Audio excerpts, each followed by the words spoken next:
new episode of Read, Remember, Repeat.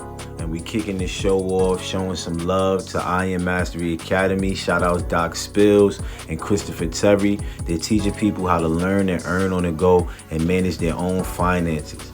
It's as simple as matching colors, and you can grow your account. This is needed for the community and definitely for the culture. I said, surround your mind with greatness. Some of it will rub off. This is my office. This is where I start my day. And every day I read something. Form a habit of reading every day. It's about Proctor. My goal. And I love what you're doing as far as the read, remember, repeat, because that's imperative, Focus. Man. And always, always, family, remember this. Read, remember, and repeat. Welcome, family. Phenomenal Monday, Super Monday. How y'all feeling? Hope everybody is feeling well. I hope everybody had a good Easter weekend. Me and the kids, we had fun, you know what I mean? It's not really also about Easter. It's just more so about celebrating life, right? Anytime you get a chance to celebrate life, I feel that's a good moment. But that could just be me, you know what I mean? To each his own. We are on Strength Finders 2.0, and you guys are back for another Read, Remember, Repeat, right? Y'all know what goes on here. We reading y'all the books, getting the knowledge out here, the missing links to the pieces, you know what I mean? Some people don't understand that you got to connect the dots, and if we don't know anything, we don't have the awareness of it, and awareness is key. So we're going to jump right into it. We're on empathy now. The last one we was on was discipline. So now we move into empathy. Empathy. You can sense the emotions of those around you. You can feel what they are feeling as though their feelings are your own. Intuitively, you are able to see the world through their eyes and share their perspective. You do not necessarily agree with each person's perspective. You do not necessarily feel pity for each person's predicament. This would be sympathy, not empathy. You do not necessarily condone the choices each person makes, but you do understand. This instinctive ability to understand is powerful. You hear the unvoiced questions. You anticipate the need where others grapple for words. You seem to find the right words and the right tone.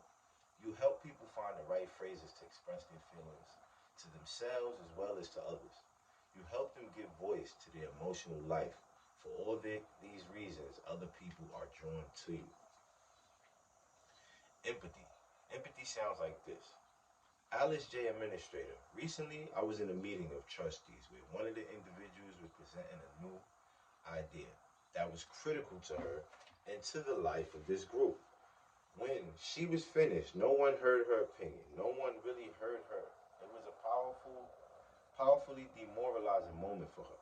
I could see it in her face, and she wasn't herself for a day or two afterward. I finally raised the issue with her and used words that helped describe how she was feeling. I said, something's wrong, and she started to talk. I said, I really understand. I know how important that was for you, and you don't seem like yourself, and so on. And she finally gave words to what was going on inside. She said, you're the only one who heard me and who has said one word to me about it. Brian H., Administrator. When my team is making decisions, what I like to do is say, okay, what will this person say about this? What will that person say about it? In other words, put yourself in their position.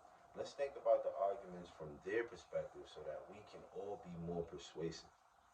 Janet P., school teacher. I never played basketball because they didn't have it for women when I was a kid.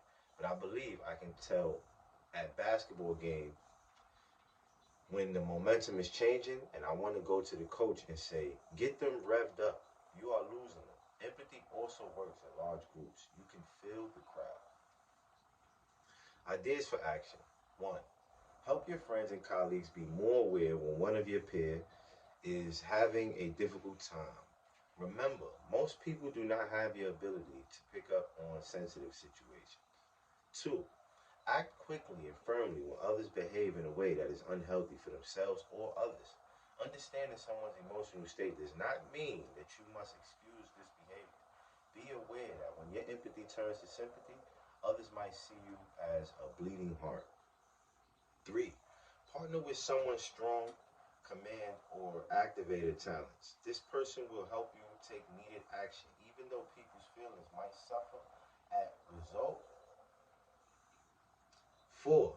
Consider serving others as a confidant or mentor because trust is paramount to you. People are likely to feel comfortable approaching you with any need. Your discretion and desire to be genuinely helpful will be greatly valued. 5. At times, your empathy for others may overwhelm you. Create some rituals that you can use at the end of your day to signal that work is over. This will help buffer your emotions and prevent burnout. 6. Identify a friend who has strong empathy talents and check your observations with him or her. 7. Sensitive to the feelings of others, you readily gauge the emotional tone of a room. Use your talents to forge a bridge of understanding and mutual support. Your empathy will be especially important during trying times because it will demonstrate your concern, thereby building loyalty. 8. Witnessing the happiness of others brings you pleasure. Consequently, you are likely to be attuned to opportunities to underscore others' successes and positively reinforce their achievements. At each opportunity, deliver a kind word of appreciation or recognition. In doing so, you are likely to make a profound and engaging impression. 9. Because you are observant of how others are feeling, you are likely to intuit what is about to happen before it becomes common knowledge.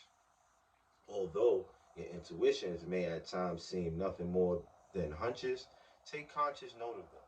They may turn out to be valuable assets. 10. Sometimes empathy does not require words at all. A kind gesture may be all someone needs to be reassured.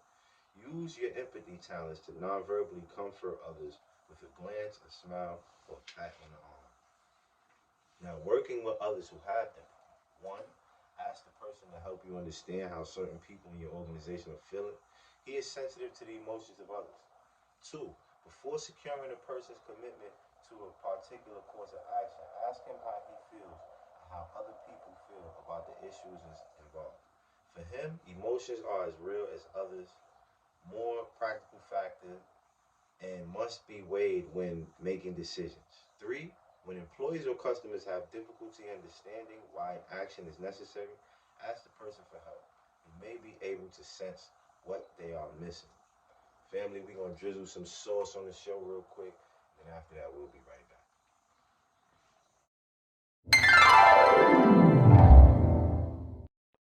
back. Just be calm when things are going well. Be calm. Don't think you're on top of the world in the sense you always got to be wary because I've seen it. I've seen people come. I've seen people go. I've seen them come. I've seen them go.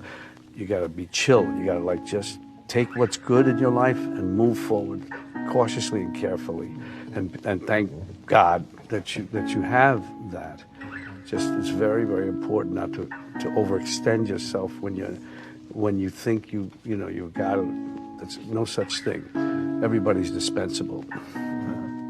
Just be calm when things are going well. Be calm. Don't think you're on top of the world in the sense you always got to be wary because I've seen it. I've seen people come. I've seen people go. I've seen them come. I've seen them go.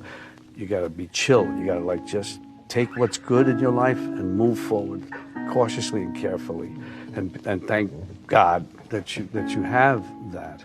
Just it's very, very important not to overextend yourself when you think you've got it. There's no such thing. Everybody's dispensable. And we are back, family. The last one was empathy. Now we're going to jump right into focus, right? So let's go. Focus. Where am I headed? You ask yourself. You ask the question every day. Guided by this theme of focus, you need a clear destination. Lacking one, your life and your work can quickly become frustrating.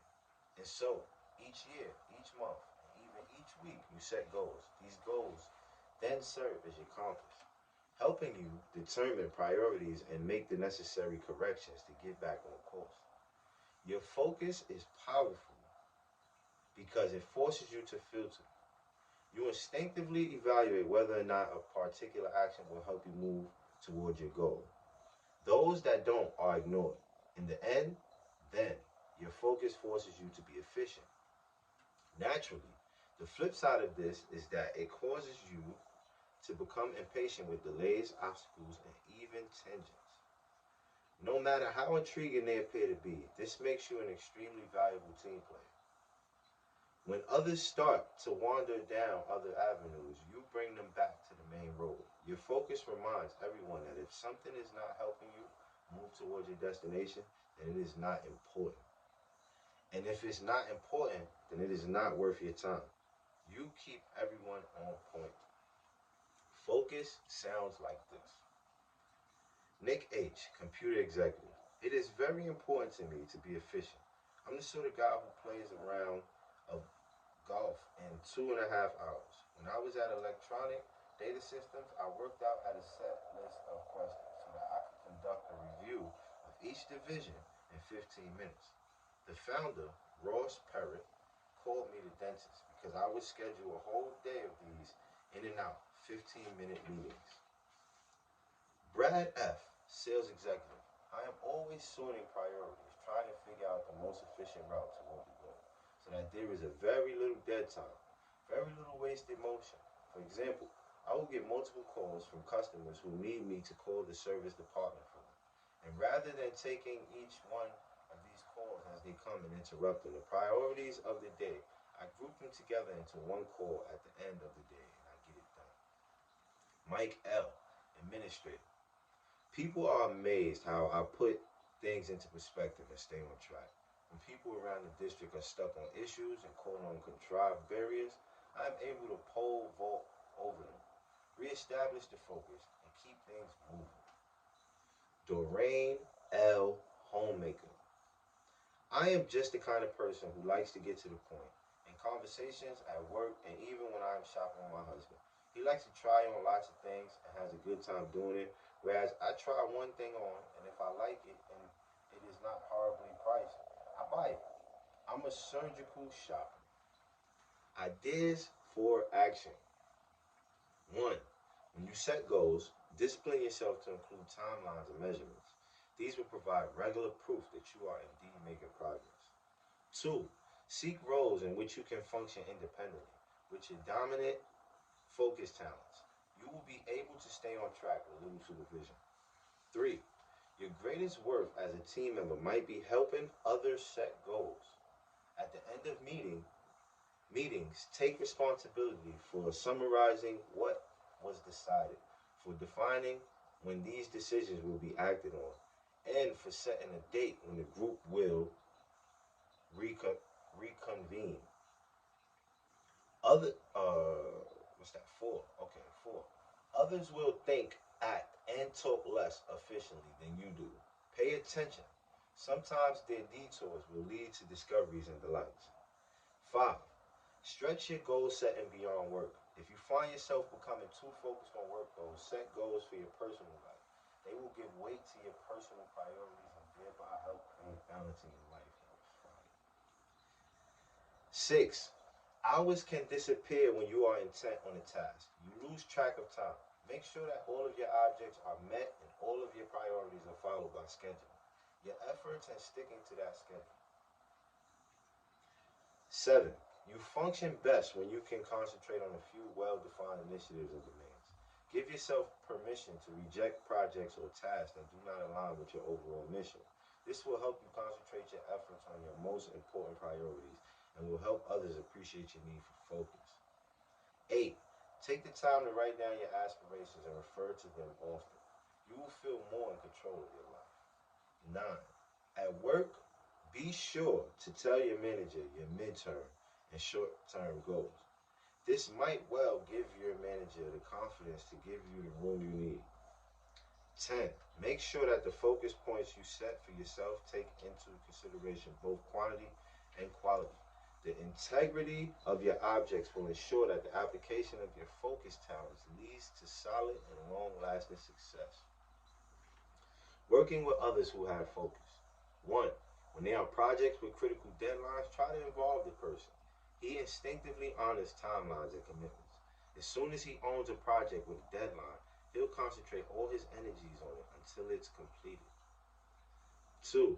Be aware that unstructured meetings will bother this person, so when he is present at meetings, try to follow the agenda. 3. Don't expect this person to always be sensitive to the feelings of others, because getting his work done often takes priorities over people's sensitivities. Wow, we are on page 104, family. The next one we're going to jump into is futuristic, right? Who's a futuristic person? Are you a futuristic person? Are you a focused person?